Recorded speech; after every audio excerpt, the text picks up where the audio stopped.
여러분, 혹시 이런 경험 해보신 적 있으십니까? 아침에 눈을 뜨는데 머리가 무겁고 멍한 느낌이 드신 적 있으셨나요? 손발이 저리고 조금만 움직여도 숨이 차다는 느낌이 드신 적 있으십니까? 많은 분들이 이것을 그냥 나이 들면 당연히 오는 증상이라고 생각하십니다. 하지만 그건 사실의 전부가 아닐 수 있습니다. 우리 혈관 안에서 지금 이 순간에도 조용히 쌓이고 있는 무언가가 있습니다. 콜레스테롤, 중성지방, 그리고 혈전이라는 찌꺼기들이 말이죠. 이것을 방치하면 혈관이 좁아지고 심장에 무리가 가고 뇌로 가는 피가 제대로 돌지 않게 됩니다. 절대 가볍게 넘기시면 안 됩니다.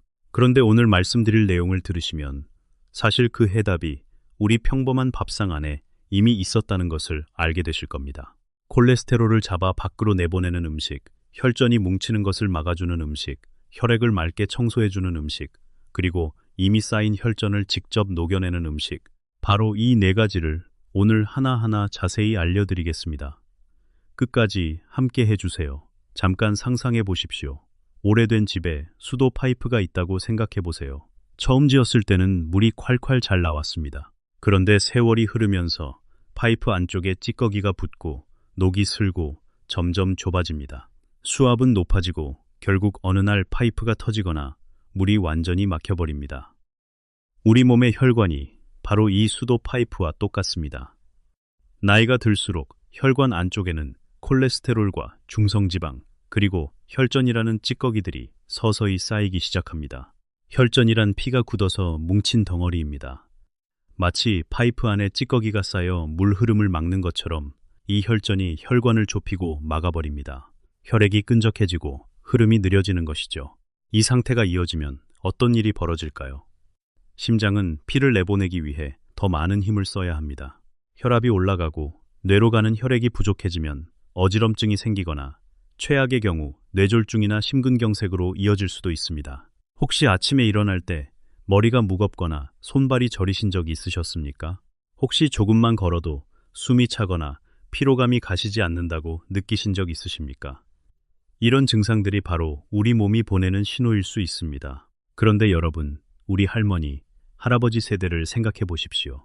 그 시절에는 비싼 건강기능식품도 없었고 지금처럼 다양한 영양제도 없었습니다. 그런데도 건강하게 오래 사신 분들이 많으셨죠.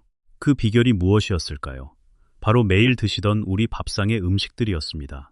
오늘 소개해드릴 네 가지 음식은 바로 그 밥상의 주인공들입니다. 첫 번째는 보리입니다.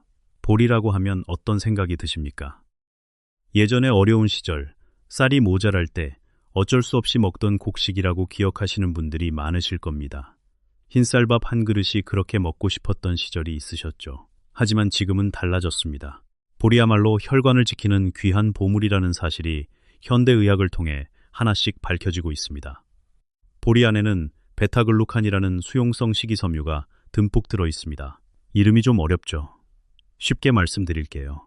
이 성분이 우리 위장으로 들어가면 마치 끈끈한 젤처럼 변합니다. 그 젤이 우리 몸 안의 콜레스테롤을 그물처럼 붙잡아서 밖으로 내보내는 역할을 하는 것이라고 생각하시면 됩니다.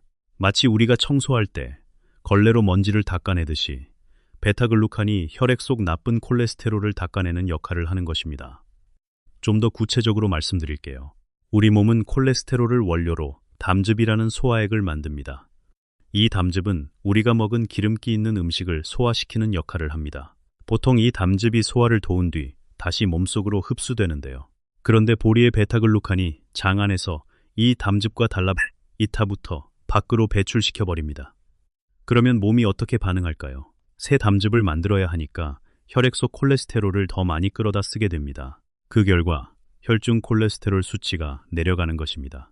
마치 창고에 쌓인 재고를 계속 끌어다 쓰게 만드는 것과 같은 원리입니다. 미국 농업부 산하 연구소에서 진행된 여러 임상시험 결과에 따르면 보리 속 베타글루칸이 총 콜레스테롤과 나쁜 콜레스테롤인 LDL 수치를 낮추는데 도움이 될 수 있다는 결과가 보고됐습니다. 연구에 참여한 분들에게서 평균 8%에서 12% 정도의 콜레스테롤 수치 감소 경향이 관찰됐다고 합니다. 10명 중 8명 이상에서 의미 있는 변화가 나타난 것입니다. 약을 먹지 않고 단순히 보리를 밥에 섞어 드시는 것만으로 이런 결과가 나타난 것입니다. 그뿐만이 아닙니다. 보리는 식사 후에 혈당이 급격하게 치솟는 것도 막아줍니다. 혈당이 갑자기 오르고 내리는 것이 반복되면 혈관벽에 염증이 생기고 상처가 나면서 혈전이 더 잘 만들어지는 환경이 됩니다. 보리를 밥에 섞어 드시면 이 혈당 급상승을 완만하게 잡아주는 데 도움이 된다고 알려져 있습니다. 혈관 건강과 혈당 관리 두 가지를 동시에 챙길 수 있는 셈입니다. 그렇다면 보리는 어떻게 드시는 게 좋을까요? 가장 좋은 방법은 쌀에 섞어서 밥을 짓는 것입니다. 흰쌀 7에 보리 3 정도의 비율로 섞어서 드시면 됩니다. 처음에는 조금 거칠게 느껴질 수 있지만 시간이 지나면 고소한 맛에 금방 익숙해지십니다. 요즘은 마트에서 찰보리, 늘보리 등 다양한 종류의 보리를 쉽게 구하실 수 있습니다. 가격도 저렴해서 특별한 돈을 들이지 않으셔도 됩니다. 따로 준비하기 어려우시다면 보리차를 끓여서 물 대신 드시는 방법도 있습니다. 보리차 역시 베타글루칸 성분이 일부 우러나오기 때문에 도움이 될 수 있습니다. 여름에는 시원하게, 겨울에는 따뜻하게 드시면 됩니다. 예전에 어머니, 할머니께서 보리차를 식혀서 냉장고에 두고 드시게 하셨던 것 기억하십니까? 그것이 사실은 가족의 건강을 챙기는 지혜였던 것입니다. 단, 한 가지 알아두실 점이 있습니다. 보리는 식이섬유가 매우 풍부하기 때문에 소화 기능이 많이 약하신 분들은 처음부터 너무 많이 드시기보다 조금씩 양을 늘려가시는 것이 좋습니다. 속이 더부룩하거나 가스가 차는 느낌이 드실 수 있거든요. 처음 일주일은 쌀 9에 보리 하나 정도로 시작하시다가 차차 늘려가시는 것이 편안합니다. 천천히 적응하시면 훨씬 편안하게 드실 수 있습니다. 우리 세대가 어렸을 때 먹던 보리밥, 그 시절에는 가난의 상징이라고 생각하셨을지 모르지만 사실 우리 조상들의 지혜가 담긴 최고의 혈관 보약이었습니다. 이제 보리를 다시 밥상에 올려보시는 건 어떨까요? 이제 두 번째 음식을 말씀드리겠습니다. 보리에 대해 조금 더 자세히 말씀드리고 싶습니다. 왜냐하면 보리는 우리가 생각하는 것보다 훨씬 더 깊은 이야기를 품고 있기 때문입니다. 앞서 베타글루칸이 콜레스테롤을 낮춰준다고 말씀드렸는데 사실 그 작용 원리가 아주 흥미롭습니다. 우리 몸의 소장에는 담즙산이라는 물질이 분비됩니다. 이 담즙산은 우리가 먹은 지방을 분해하는데 꼭 필요한 소화 효소 역할을 합니다. 담즙산은 콜레스테롤로 만들어지는데 보통은 일을 다 마친 담즙산이 소장 끝에서 다시 흡수되어 간으로 돌아갑니다. 이것을 장간순환이라고 합니다. 그런데 보리의 베타글루칸이 이 순환을 끊어버립니다. 베타글루칸이 담즙산을 잡아서 대변으로 배출시켜버리는 것입니다. 그러면 간은 새 담즙산을 만들기 위해 혈액에서 콜레스테롤을 끌어오게 됩니다. 이렇게 해서 혈중 콜레스테롤 수치가 낮아지는 것입니다. 이 원리가 왜 중요하냐면 약을 쓰지 않고 자연스럽게 우리 몸의 시스템을 이용해서 콜레스테롤을 낮춘다는 점 때문입니다. 강제로 콜레스테롤 생성을 막는 것이 아니라 몸이 자연스럽게 콜레스테롤을 더 많이 쓰도록 유도하는 방식입니다. 그래서 부작용이 적고 안전하게 오랫동안 활용할 수 있는 방법인 것입니다. 보리의 또 다른 효능을 말씀드릴게요. 보리에는 아라비노자일란이라는 성분도 들어 있습니다. 이 성분은 장 속의 유익한 세균, 즉 유산균이나 비피도박테리움 같은 좋은 세균들의 먹이가 됩니다. 좋은 세균이 잘 자라면 장 건강이 좋아지고 장 건강이 좋아지면 면역력이 높아집니다. 또한 장내 세균이 보리 섬유질을 발효시키면서 단쇄 지방산이라는 물질을 만들어내는데 이 물질이 장벽을 튼튼하게 하고 염증을 줄여줍니다. 장이 건강해야 몸 전체가 건강하다는 말이 바로 이런 과학적 근거에서 나온 것입니다. 여기서 한 가지 더 알아두시면 좋은 것이 있습니다. 보리를 드실 때 물을 충분히 드셔야 한다는 점입니다. 베타글루칸 같은 수용성 식이섬유는 물을 흡수해서 부풀어 오르면서 작용합니다. 물이 부족하면 오히려 소화가 잘 안 될 수 있습니다. 그래서 보리밥을 드실 때는 국이나 차를 함께 드시는 것이 좋습니다. 우리 전통 밥상에 항상 국이 함께 올라온 것이 사실은 과학적인 이유가 있었던 것입니다. 보리를 드실 때 주의하실 점도 있습니다. 보리는 글루텐을 함유하고 있어서 밀 알레르기가 있으신 분들이나 셀리악 질환이 있으신 분들은 주의하셔야 합니다. 하지만 일반적인 어르신들에게는 안전한 식품입니다. 다만 처음에는 소량부터 시작하시는 것이 좋습니다. 소화 기능이 많이 약해지신 분들은 보리밥보다 보리차가 더 편안할 수 있습니다. 실제로 이런 분이 계셨습니다. 68세이신 이 어르신은 오랫동안 콜레스테롤 수치 때문에 걱정하셨습니다. 병원에서 약을 권유받으셨는데 가능하면 약 없이 관리해보고 싶으셨습니다. 담당 선생님과 상의하시고 3개월간 식단을 바꿔보기로 하셨습니다. 매일 아침 보리밥을 드시고 보리차를 물 대신 드셨습니다. 간식도 과자 대신 보리를 삶아서 드셨습니다. 3개월 후 검사에서 LDL 콜레스테롤이 이전보다 눈에 띄게 낮아졌고 선생님도 식단 관리만으로도 이렇게 변할 수 있다고 격려해 주셨다고 합니다. 물론 개인마다 결과는 다를 수 있습니다. 하지만 꾸준한 노력이 결실을 맺을 수 있다는 것을 보여주는 사례입니다. 이제 양파에 대해 더 깊이 이야기해 드릴게요. 양파의 케르세틴이 혈관에 미치는 영향은 생각보다 훨씬 다양합니다. 케르세틴은 항산화 작용 외에도 항염증 효과가 있습니다. 혈관 안에 염증이 생기면 그 부위의 콜레스테롤이 더 쉽게 달라붙어 플라크를 만들게 됩니다. 케르세틴이 임서리 반응을 줄여주기 때문에 혈관 안에 콜레스테롤이 쌓이는 것을 간접적으로도 막아주는 효과가 있는 것입니다. 또한 케르세틴은 내피세포 기능을 개선하는 역할을 합니다. 내피세포란 혈관의 가장 안쪽을 덮고 있는 세포로 이 세포들이 건강해야 혈관이 자유롭게 수축하고 이완할 수 있습니다. 케르세틴이 이 내피세포를 보호하고 기능을 개선하기 때문에 혈압 조절에도 간접적인 도움을 줄 수 있는 것입니다. 황화알릴에 대해서도 조금 더 말씀드릴게요. 이 성분은 혈소판의 응집을 억제하는 효과가 있습니다. 혈소판이 서로 엉겨붙어 덩어리를 만드는 것을 방해하는 것이죠. 이 작용이 아스피린의 작용과 비슷합니다. 아스피린이 혈전 예방 목적으로 쓰이는 이유가 바로 이 혈소판 응집 억제 효과 때문인데 양파의 황화알릴이 자연적으로 비슷한 역할을 한다는 것은 매우 의미 있는 사실입니다. 물론 아스피린만큼 강한 효과는 아닙니다. 하지만 매일 꾸준히 양파를 드심으로써 혈전 예방에 자연스럽게 도움을 받을 수 있다는 것이죠. 특히 아스피린이나 혈액 응고 억제제를 복용하시는 분들은 양파를 함께 드실 경우 효과가 너무 강해질 수 있으니 주의하시고 담당 선생님과 꼭 상의하세요. 양파를 더 맛있게 드시는 방법 몇 가지를 알려드릴게요. 생양파가 맵다고 하셨죠. 찬물에 담가두면 매운 성분이 빠진다고 했는데 또 한 가지 방법이 있습니다. 양파를 얇게 썰어서 레몬즙이나 식초에 20분 정도 재워두면 매운맛이 훨씬 부드러워집니다. 거기다 올리브 오일이나 들기름을 약간 뿌려서 드시면 더욱 맛있습니다. 양파와 들기름, 이 두 가지를 함께 드시면 케르세틴과 오메가3를 동시에 섭취할 수 있어서 더욱 좋습니다. 양파 껍질차 끓이는 방법도 좀 더 자세히 알려드릴게요. 양파 껍질 2개에서 3개 분량을 깨끗이 씻으세요. 물 1리터에 껍질을 넣고 중간 불에서 10분에서 15분 정도 끓입니다. 물이 진한 황갈색이 되면 껍질을 건져내고 그 물을 드시면 됩니다. 너무 진하면 맛이 쓸 수 있으니 기호에 따라 물을 더 넣어 희석하시면 됩니다. 여기에 생강 한 조각이나 계피 한 조각을 함께 끓이시면 향이 더 좋아집니다. 냉장고에 보관하시면 3일에서 4일 정도 드실 수 있습니다. 양파 껍질에 케르세틴이 얼마나 많이 들어있는지 알면 놀라실 겁니다. 양파 속살 100g에 케르세틴이 약 13mg 들어있다면 껍질 100g에는 무려 60mg 이상이 들어있다고 합니다. 약 5배 이상의 차이입니다. 버리기 아까운 것을 버리고 있었던 것이죠. 앞으로는 양파 껍질을 모아두셨다가 차로 끓여 드세요. 비용은 제로입니다. 두 번째는 양파입니다. 양파는 우리나라 거의 모든 음식에 들어가는 친숙한 채소죠. 된장찌개에도, 불고기에도, 김치에도 양파가 빠지지 않습니다. 그냥 맛을 내는 채소라고만 생각하셨나요? 사실 양파는 혈관 건강을 지키는 데 있어서 정말 놀라운 능력을 가진 식품입니다. 매일 우리 식탁에 오르는 양파가 혈관의 든든한 수호자 역할을 하고 있다는 사실을 오늘 알아가시길 바랍니다. 양파 안에는 크게 두 가지 중요한 성분이 들어 있습니다. 첫 번째는 케르세틴이라고 부르는 성분입니다.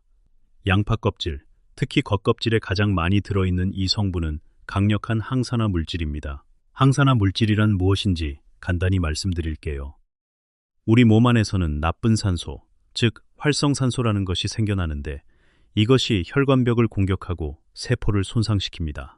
케르세틴은 이 활성산소를 잡아내서 혈관벽의 손상을 막아주는 역할을 합니다.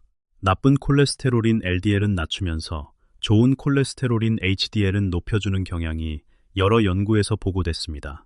한 연구에서는 매일 양파 반개 이상을 드신 분들의 좋은 콜레스테롤 수치가 약 30% 높아졌다는 결과도 나왔을 정도입니다. 10명 중 3명이 아니라 거의 모든 분들에게서 이런 변화가 나타난 것입니다. 두 번째 성분은 황화알릴이라는 것입니다. 양파를 썰 때 눈이 맵고 눈물이 나는 이유가 바로 이 성분 때문인데요.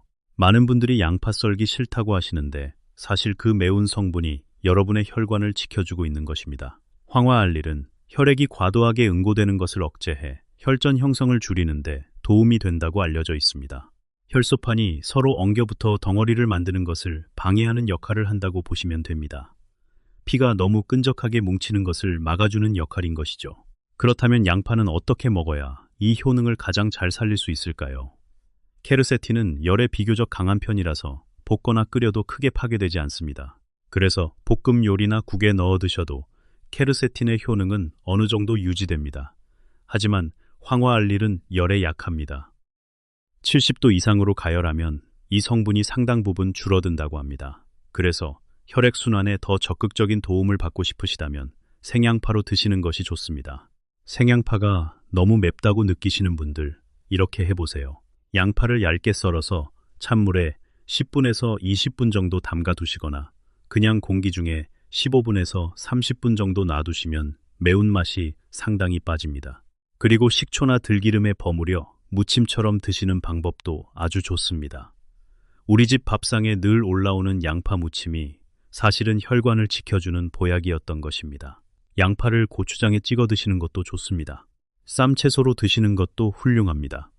또 하나, 많은 분들이 양파 껍질을 버리시는데요. 이제부터는 버리지 마세요. 케르세틴은 양파 중심부보다 껍질에 가까울수록 훨씬 많이 들어 있습니다. 양파 껍질을 깨끗이 씻어서 물에 넣고 팔팔 끓이면 그 물이 진한 갈색빛을 띠게 됩니다. 이것이 케르세틴이 풍부하게 녹아나온 양파 껍질 차입니다. 하루 한두 잔씩 드시면 혈관 건강에 작은 선물이 될 수 있습니다. 버리는 껍질 하나가 귀한 보약이 되는 것입니다. 비용은 거의 들지 않습니다. 혹시 이미 혈압약을 드시는 분들은 한 가지 알아두시면 좋겠습니다. 양파 속 케르세틴이 혈압을 낮추는 효과가 있다고 보고되어 있기 때문에 혈압약과 함께 많은 양을 드실 경우 혈압이 너무 내려갈 수 있습니다. 적당히 드시고 주치 선생님과 상의하시면 더 안전하게 드실 수 있습니다. 약을 드시는 분들은 음식도 약과 함께 생각하셔야 한다는 것을 꼭 기억해 주세요. 좋은 음식도 내 몸 상태에 맞게 드시는 것이 가장 중요합니다. 양파만 잘 활용하셔도 혈관을 이렇게 든든하게 지킬 수 있습니다. 매일 드시는 반찬 하나가 여러분의 혈관을 보호하고 있다는 것을 생각하시면 밥상이 달리 보이실 것입니다. 이제 세 번째 음식을 말씀드리겠습니다. 세 번째는 들깨입니다. 들깨는 우리나라 사람들에게 정말 친숙한 식재료죠. 들깻잎으로 쌈을 싸 드시거나 들깨가루를 국에 넣어 드시거나 들기름으로 나물을 무치기도 하시잖아요. 어릴 때 어머니께서 들깨가루 듬뿍 넣은 들깨탕을 끓여주시면 그 고소한 냄새에 밥 한 그릇을 순식간에 비웠던 기억이 있으신 분들도 계실 겁니다. 그런데 이 들깨가 혈관 건강을 위해 이토록 유용한 식품이라는 사실 알고 계셨습니까? 들깨에는 알파리놀렌산이라는 식물성 오메가3가 아주 풍부하게 들어 있습니다. 오메가3 하면 보통 생선 기름을 떠올리시죠. 고등어나 꽁치, 연어 같은 생선에 많다고 알려져 있는데요. 그런데 식품 100g을 기준으로 오메가3 함량을 비교해보면 고등어에는 약 1.7g이 들어있는 반면 들깨에는 무려 60g 이상이 들어있다고 합니다. 생선보다 훨씬 더 많은 식물성 오메가3를 들깨에서 얻을 수 있는 것입니다. 비린내도 없고 가격도 훨씬 저렴합니다. 이 알파리놀렌산은 우리 몸에서 EPA와 DHA로 전환되어 사용됩니다. 이 성분들이 혈관을 수축하고 이완하는 과정에 관여하고 혈액 중성지방을 줄이는 데 도움을 줄 수 있습니다. 또한 혈전이 생기는 것을 방지하고 혈액 순환을 원활하게 유지하는 데 도움이 된다고 알려져 있습니다. 쉽게 말하자면 들깨가 혈액을 말 그대로 청소해주는 역할을 한다는 것입니다. 혈관 안에 기름때가 끼어 있다고 상상해 보세요. 그 기름때를 말끔히 씻어내는 세제 같은 역할을 들깨의 오메가3가 한다고 생각하시면 됩니다. 혈액 속 중성지방이 높은 분들은 특히 주목하세요. 중성지방이 높아지면 혈액이 끈적해지고 심장질환과 췌장질환의 위험이 높아집니다. 꾸준히 들깨를 드시면 중성지방 수치를 낮추는 데 도움이 될 수 있다고 알려져 있습니다. 물론 식단 전반적인 조절도 함께 하셔야 하지만 들깨가 좋은 도우미가 되어줄 수 있습니다. 그런데 여기서 반드시 알아두셔야 할 중요한 점이 있습니다. 들기름은 가열에 매우 약합니다. 시중에서 파는 들기름은 고온에서 볶아서 짠 것이라 오메가3가 상당 부분 파괴되어 있을 수 있습니다. 그러니 들기름을 열을 가해서 볶거나 튀기는 용도로 쓰시면 오메가3 효능은 기대하기 어렵습니다. 들기름은 반드시 나물에 묻히거나 밥에 한 숟가락 넣거나 하는 식으로 가열하지 않고 드셔야 효능을 살릴 수 있습니다. 그리고 들기름은 산패가 빠르게 진행되는 기름이기 때문에 개봉 후에는 반드시 냉장 보관하시고 최대한 빨리 드시는 게 좋습니다. 오래된 들기름은 오히려 몸에 안 좋을 수 있으니 주의하세요. 들깨가루 역시 훌륭한 방법입니다. 순두부찌개나 된장국에 들깨가루 한 스푼을 넣으시면 고소한 맛도 살고 영양도 함께 챙기실 수 있습니다. 아침에 따뜻한 물에 들깨가루를 타서 드시는 방법도 있습니다. 옛날 어른들이 들깨죽을 즐겨 드셨던 것은 단순히 맛 때문만이 아니라 몸에 좋다는 것을 경험으로 알고 계셨기 때문입니다. 우리 조상들의 지혜가 놀랍지 않으십니까? 한 가지 더 말씀드릴게요. 오메가3를 많이 드실수록 좋다고 생각하시는 분들이 있는데요.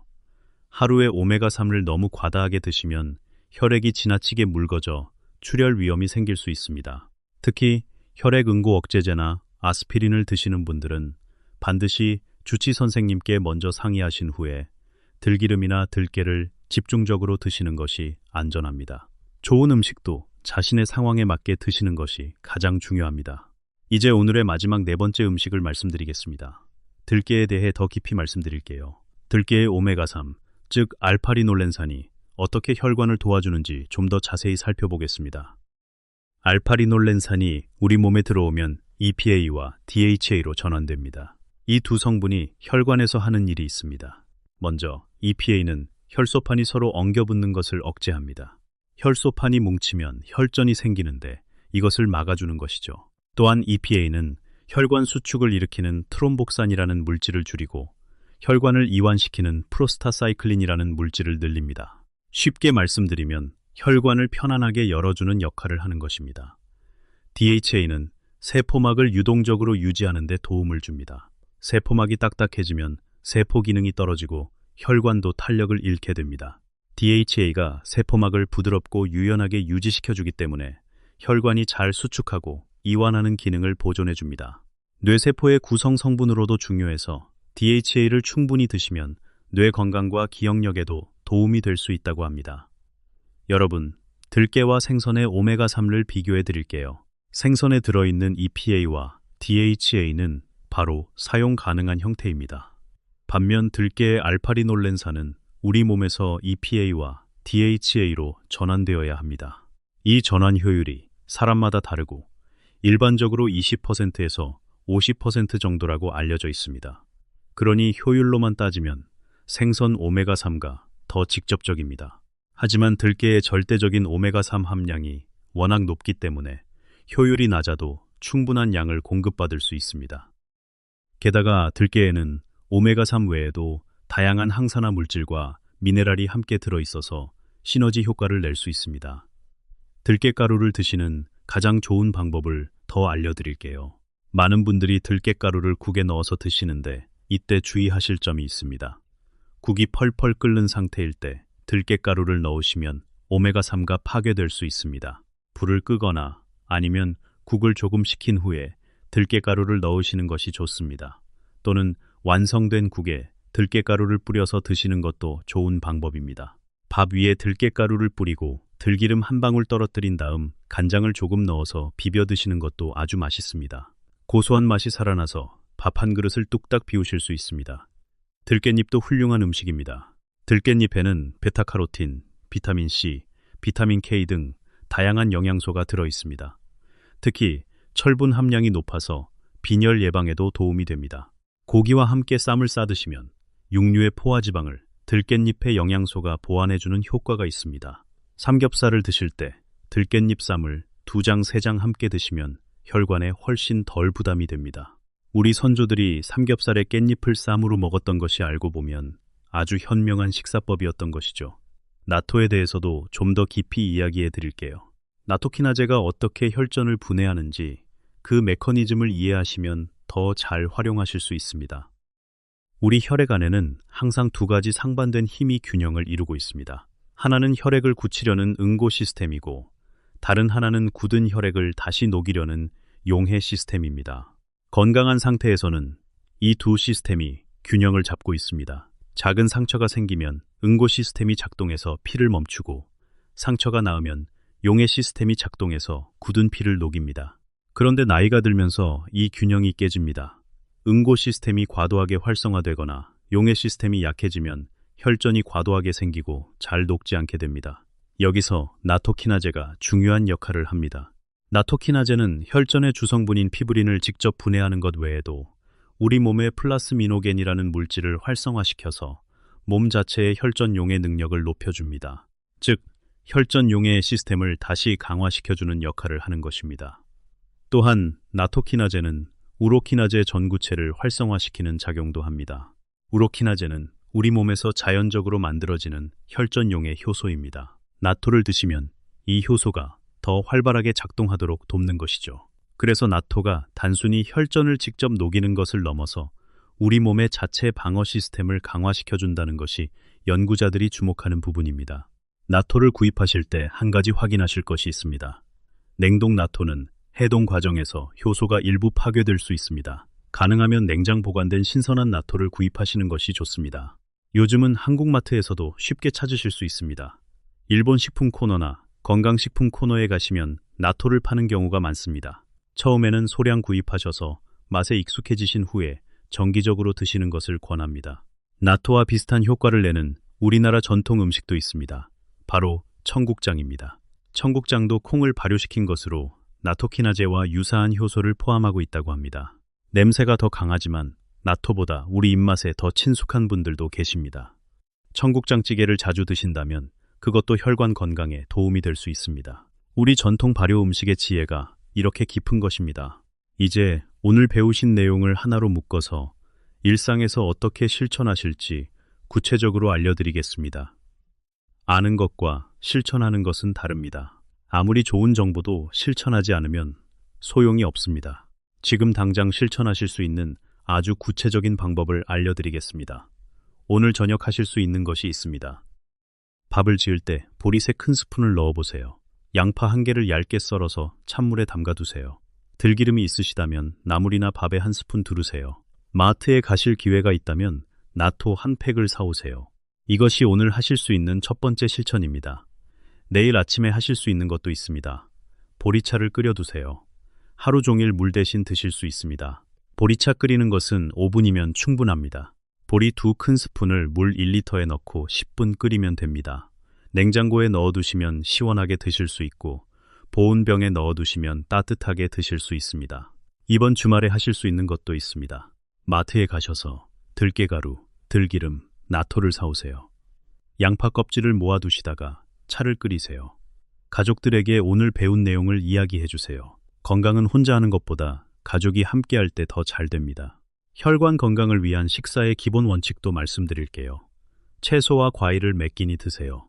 생선을 일주일에 2번 이상 드세요. 기름기 많은 육류는 줄이세요. 가공식품과 패스트푸드를 피하세요. 소금을 줄이세요. 물을 충분히 드세요. 이 6가지만 기억하셔도 됩니다. 완벽하게 지키려 하지 마세요. 80%만 지켜도 충분합니다. 가끔 맛있는 것 드시면서 즐겁게 식사하시는 것이 더 건강에 좋습니다. 혈관 건강 검사도 정기적으로 하시는 것을 권합니다. 1년에 한 번은 혈중 콜레스테롤, 중성지방, 혈당, 혈압을 체크하세요. 이 수치들이 어떻게 변하는지 추적하시면 자신의 건강 상태를 객관적으로 파악할 수 있습니다. 식단을 바꾸고 3개월에서 6개월 후에 수치가 어떻게 달라졌는지 확인해 보세요. 변화를 눈으로 확인하시면 더욱 의욕이 생기실 것입니다. 마지막으로 한 가지만 더 말씀드릴게요. 건강은 목적지가 아닙니다. 매일 조금씩 더 나은 선택을 하는 여정입니다. 오늘 보리밥 1그릇, 양파 반찬 1접시, 들기름 나물 1종지, 나토 1팩. 이 작은 선택들이 모여서 여러분의 건강한 내일을 만들어가는 것입니다. 우리 세대는 어려운 시절을 함께 이겨낸 강인한 세대입니다. 그 강인함으로 이제 우리 몸도 잘 돌봐주세요. 우리가 건강해야 사랑하는 가족들도 편안합니다. 손주들 곁에서 오래오래 건강하게 함께 하시기를 바랍니다. 오늘 이 시간이 여러분의 건강한 삶을 위한 작은 씨앗이 되기를 진심으로 바랍니다. 함께 해주셔서 감사합니다. 건강한 하루 되시길 바랍니다. 자, 이제 오늘 소개해드린 4가지 음식을 함께 정리해드리겠습니다. 첫 번째, 보리입니다. 베타글루칸이라는 수용성 식이섬유가 장 속에서 콜레스테롤을 붙잡아 밖으로 내보내는데 도움을 줍니다. 동시에 혈당 급상승도 막아줍니다. 쌀에 섞어 드시거나 보리차로 드시면 됩니다. 소화가 약하신 분들은 조금씩 양을 늘려가세요. 돈은 거의 들지 않습니다. 두 번째, 양파입니다. 껍질에 특히 많은 케르세틴이 혈관벽을 보호하고 콜레스테롤 개선에 도움을 줄 수 있으며 황화알릴 성분은 혈전 생성을 억제하는 데 도움이 될 수 있다고 알려져 있습니다. 껍질은 버리지 마시고 차로 끓여 드세요. 혈압약을 드시는 분들은 양을 조절하시고 선생님과 상의하세요. 세 번째, 들깨입니다. 식물성 오메가3인 알파리놀렌산이 혈액 속 중성지방을 줄이고 혈전 생성을 억제하는 데 도움이 될 수 있다고 보고됩니다. 들기름은 반드시 가열하지 말고 생으로 드십시오. 개봉 후 냉장 보관하세요. 혈액 응고 억제제를 드시는 분들은 먼저 상담하세요. 네 번째, 나토입니다. 나토키나제라는 효소가 이미 쌓인 혈전을 직접 분해하는 데 도움이 될 수 있다고 연구에서 보고됐습니다. 저녁에 날 것으로 드시고 와파린을 복용하시는 분들은 반드시 의사와 상담하세요. 이 4가지를 하루에 한 번씩 꾸준히 드시는 것이 핵심입니다. 한꺼번에 많이 드신다고 해서 효과가 빨리 나타나는 것이 아닙니다. 오늘 하루 한 가지씩만 챙기시면 됩니다. 건강은 마라톤과 같아서 천천히 꾸준히 이어가는 것이 가장 중요합니다. 여기서 한 가지 더 말씀드리고 싶은 것이 있습니다. 음식만으로 모든 것을 해결하려는 생각은 위험합니다. 이미 혈압약, 혈당약, 혈액 응고 억제제 등을 복용하고 계신 분들은 오늘 소개해드린 음식들이 약과 상호작용을 일으킬 수 있습니다. 반드시 주치 선생님과 상의하면서 식단을 조절하시기 바랍니다. 오늘 이 내용은 의학적 치료를 대체하는 것이 아니라 건강한 생활 습관을 도와드리기 위한 정보임을 꼭 기억해 주세요. 그리고 음식 외에도 혈관 건강을 위해 중요한 것들이 있습니다. 담배는 혈관을 수축시키고 혈전 형성을 촉진하기 때문에 반드시 끊으셔야 합니다. 술도 과음하시면 혈압을 높이고 혈관에 부담을 줍니다. 적당한 신체 활동도 중요합니다. 매일 30분씩 가볍게 걸으시는 것만으로도 혈액순환에 큰 도움이 됩니다. 너무 격렬한 운동이 아니어도 됩니다. 동네 한 바퀴를 천천히 걸으시는 것, 그것으로 충분합니다. 스트레스 관리도 빼놓을 수 없습니다. 스트레스를 받으면 혈압이 올라가고 혈관이 수축합니다. 좋아하시는 취미 활동을 하시거나 가족과 즐거운 시간을 보내시거나 좋아하시는 음악을 들으시는 것이 혈관 건강에도 도움이 됩니다. 웃음이 최고의 약이라는 말이 있지 않습니까? 마음이 즐거우면 몸도 건강해집니다. 수분 섭취도 중요합니다. 물을 충분히 드시면 혈액이 너무 진해지는 것을 막아줍니다. 하루에 6컵에서 8컵 정도의 물을 드시는 것이 좋습니다. 단, 심장이나 신장이 좋지 않으신 분들은 수분 섭취량을 선생님과 상의하세요. 여러분, 60이 넘어도 70이 넘어도 우리 몸은 변화할 수 있습니다. 지금 이 순간에도 여러분의 혈관은 음식 한 숟가락, 생활 습관 하나에 반응하고 있습니다. 오늘 보여드린 4가지 음식은 시장에서 쉽게 구하실 수 있고 주머니 사정에도 무리가 없는 것들입니다. 특별한 운동기구도 값비싼 건강기능식품도 필요 없습니다. 우리 평범한 밥상 안에 이미 답이 있었던 것입니다. 오늘 저녁 밥솥에 보리 한 줌 더 넣어보시는 것으로 시작하시면 됩니다. 내일 아침에는 양파 한쪽을 채 썰어 반찬으로 드셔보세요. 나물에 들기름을 두르실 때 가열하지 않고 생으로 드시는 것을 기억하세요. 저녁 식사 후에는 나토 한 팩을 드셔보세요. 작은 것 하나가 쌓이고 쌓여서 혈관을 맑게 하고 맑은 혈관이 심장을 튼튼하게 하고 튼튼한 심장이 긴 건강 수명으로 이어집니다. 우리 가족을 위해서 사랑하는 손주들과 더 오래 함께하기 위해서 오늘부터 한 가지씩 실천해 보시지 않겠습니까? 여러분의 오늘 식탁이 바로 최고의 보약입니다. 우리 모두 건강하게 오래오래 사랑하는 가족 곁에 있기를 진심으로 바랍니다. 오늘 영상이 도움이 되셨다면 구독과 좋아요 버튼도 눌러주시고 알림 설정도 꼭 해주세요. 주변에 혈관 건강이 걱정되시는 분들이 계시다면 이 영상을 공유해 주시면 더 많은 분들이 도움을 받으실 수 있습니다. 댓글에 오늘부터 실천합니다 라고 한마디만 남겨주시면 함께 건강한 삶을 응원하겠습니다. 건강한 하루 되시길 바랍니다. 여러분, 지금까지 혈관을 지키는 4가지 음식에 대해 자세히 말씀드렸습니다. 이제 한 가지 더 중요한 이야기를 드릴게요. 바로 우리 몸이 보내는 혈관 건강 경고 신호에 대한 이야기입니다. 이 신호들을 미리 알고 계시면 심각한 상황이 되기 전에 예방하실 수 있습니다. 첫 번째 경고 신호는 두통과 어지럼증입니다. 특히 아침에 일어날 때 머리가 무겁고 어지럽다면 주의하세요. 뇌로 가는 혈류가 원활하지 않을 때 이런 증상이 나타날 수 있습니다. 물론 두통은 다양한 원인으로 생길 수 있습니다. 하지만 특히 뒷머리가 당기고 어지러운 증상이 자주 반복된다면 혈압이나 혈액순환 문제를 의심해 보셔야 합니다. 두 번째 경고 신호는 손발의 저림과 무감각입니다. 가끔 손발이 저린 것은 잠시 자세가 나빠서 혈액순환이 안 된 것일 수 있습니다. 하지만 특별한 이유 없이 손발이 자주 저리고 감각이 둔해지고 특히 한쪽 손이나 발만 증상이 나타난다면 반드시 병원에 가보셔야 합니다. 이것은 뇌졸중의 초기 증상일 수 있기 때문입니다. 세 번째 경고 신호는 발목 부종입니다. 저녁이 되면 발목이 부어오르는 것을 경험하신 분들이 많으실 겁니다. 오래 서 계시거나 앉아 계신 후에 발이 조금 붓는 것은 자연스러운 현상입니다. 하지만 자고 일어났을 때도 발목이 부어 있다면 심장이나 혈관 문제일 수 있으니 확인해 보시는 것이 좋습니다. 심장의 펌프 기능이 약해지면 혈액이 아래쪽에 고여 부종이 생길 수 있기 때문입니다. 네 번째 경고 신호는 가슴 불편감입니다. 가슴이 답답하거나 조이는 느낌, 특히 운동 중이나 계단을 오를 때 이런 증상이 생긴다면 심장 혈관 문제를 의심해 볼 수 있습니다. 이 증상은 절대로 그냥 넘기시면 안 됩니다. 가슴이 15분 이상 심하게 조이거나 아프다면 즉시 119에 전화하시거나 응급실에 가시기 바랍니다. 다섯 번째 경고 신호는 시야 이상입니다. 갑자기 한쪽 눈이 잘 안 보이거나 사물이 두 개로 겹쳐 보이거나 시야 한쪽이 막힌 것처럼 느껴진다면 즉시 병원에 가셔야 합니다. 이것은 뇌졸중의 중요한 경고 신호일 수 있습니다. 여섯 번째 경고 신호는 갑작스러운 말, 어눌함입니다. 갑자기 말이 잘 안 나오거나 상대방의 말을 이해하기 어려워진다면 또는 얼굴 한쪽이 처지는 느낌이 든다면 즉시 119에 연락하세요. 이것이 바로 뇌졸중 발생의 신호입니다. 뇌졸중은 골든타임이 중요합니다. 증상 발생 후 4시간 30분 이내에 치료를 받아야 후유증을 최소화할 수 있습니다. 뇌졸중과 심근경색은 무엇보다 예방이 중요하지만 만약 발생한다면 빠른 대응이 생사를 가를 수 있습니다. 오늘 말씀드린 이 6가지 경고 신호를 가족들과도 공유해 두세요. 가족 중 누군가가 이런 증상을 보일 때 빠르게 대응하실 수 있습니다. 이제 혈관 건강을 위한 전체적인 생활 습관 관리에 대해 정리해 드리겠습니다. 음식만큼이나 중요한 것이 있습니다. 첫 번째는 규칙적인 신체 활동입니다. 혈관 건강을 위해 가장 좋은 운동은 유산소 운동입니다. 걷기, 자전거 타기, 수영 같은 운동이 혈관에 좋습니다.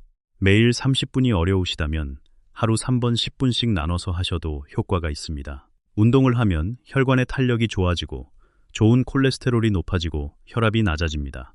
심장이 더 효율적으로 펌프질을 할 수 있게 됩니다.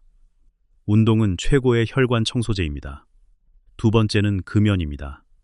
담배는 혈관 건강에 가장 큰 적입니다. 담배 연기 속에 있는 수천 가지 화학 물질이 혈관벽을 직접 손상시키고 혈액을 끈적하게 만들고 혈관을 수축시킵니다. 흡연자는 비흡연자에 비해 심장질환 위험이 2배에서 4배까지 높습니다. 금연을 하시면 즉시 혈액 산소 수준이 높아지고 1년 후에는 심장질환 위험이 절반으로 줄어듭니다.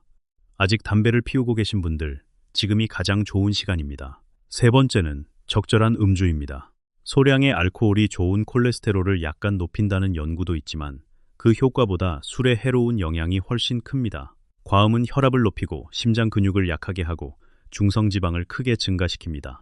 가능하면 줄이시고 드신다면 소량만 드세요. 네 번째는 충분한 수면입니다. 수면 중에 우리 몸은 회복 모드로 들어갑니다.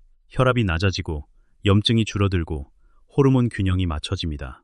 수면이 부족하면 혈압이 높아지고 코르티솔 같은 스트레스 호르몬이 증가해서 혈관에 부담을 줍니다. 매일 6시간에서 8시간의 충분한 수면을 취하세요. 잠들기 전에 스마트폰을 보시는 습관이 있다면 이것도 줄여보세요. 스마트폰의 청색광이 수면을 방해합니다. 다섯 번째는 스트레스 관리입니다. 현대 사회에서 스트레스를 완전히 피하기는 어렵습니다. 하지만 스트레스를 적절히 관리하는 것은 가능합니다. 좋아하시는 취미 활동을 하시거나 자연을 가까이 하시거나 마음에 맞는 친구들과 시간을 보내시거나 기도나 명상을 하시는 것이 모두 스트레스를 줄이는 방법입니다. 웃음도 좋은 스트레스 해소법입니다. 재미있는 프로그램을 보시거나 손주들과 즐거운 시간을 보내시면서 자주 웃으세요. 웃을 때 혈관이 이완되고 혈류가 좋아진다는 연구 결과도 있습니다. 6번째는 정기적인 건강 검진입니다. 혈관 건강 문제는 초기에는 증상이 없는 경우가 많습니다. 혈압이 높아도 처음에는 모르는 경우가 많고 콜레스테롤이 높아도 느낌이 없는 경우가 대부분입니다. 그래서 1년에 한 번씩 정기 검진을 받으시는 것이 중요합니다. 특히 혈압, 혈당, 총 콜레스테롤, LDL 콜레스테롤, HDL 콜레스테롤, 중성지방 수치를 확인하세요. 이 수치들이 정상 범위 안에 있는지 확인하고 이상이 있으면 담당 선생님과 상의하세요. 혈압의 정상 범위는 120, 80mm계가 미만입니다. 130에서 139 사이는 주의가 필요하고 140 이상은 고혈압으로 분류됩니다. 혈압이 높으신 분들은 반드시 담당 선생님의 지도를 받으세요. LDL 콜레스테롤은 100mg, DL 미만이 이상적이고 심혈관 질환 위험이 높은 분들은 70mg, DL 미만을 목표로 하셔야 합니다. 중성지방은 150mg, DL 미만이 정상입니다. 여러분, 오늘 많은 내용을 말씀드렸습니다. 모든 것을 한꺼번에 바꾸려 하지 마세요. 한 번에 한 가지씩 천천히 바꿔가시면 됩니다. 오늘 집에 가시면 먼저 보리를 사러 가보세요. 내일 아침 보리를 넣어서 밥을 지어보세요. 그것이 시작입니다. 그 작은 시작이 여러분의 혈관을 바꾸고 건강한 삶을 가져다 줄 것입니다. 우리 세대가 건강해야 합니다. 우리가 건강해야 손주들에게 사랑을 줄 수 있고 가족들에게 짐이 되지 않을 수 있습니다. 그리고 무엇보다 우리 자신이 행복하게 살 수 있습니다. 60, 70이 넘어서도 활기차게 생활하시는 어르신들을 보면 얼마나 아름답습니까? 그것이 우리 모두가 꿈꾸는 노후입니다. 그 꿈을 이루기 위한 가장 기본이 바로 혈관 건강입니다. 오늘 이 시간이 그 꿈을 향한 첫 걸음이 되기를 바랍니다. 오늘 말씀드린 내용을 정리해 드릴게요. 혈관을 맑게 하는 4가지 음식이 있었죠. 첫 번째 보리, 두 번째 양파, 세 번째 들깨, 네 번째 나토, 그리고 혈관 건강을 위한 생활 습관으로는 규칙적인 운동, 금연, 적절한 음주, 충분한 수면, 스트레스 관리, 정기 검진, 그리고 혈관 건강의 경고 신호들도 기억해 두세요. 두통과 어지럼증, 손발 저림, 발목 부종, 가슴 불편감, 시야 이상, 갑작스러운 말 어눌함, 이 신호들이 나타나면 즉시 병원에 가세요. 여러분 모두 건강하시길 바랍니다. 오늘 영상이 도움이 되셨다면 구독과 좋아요 버튼 눌러주시고 알림 설정도 해두세요.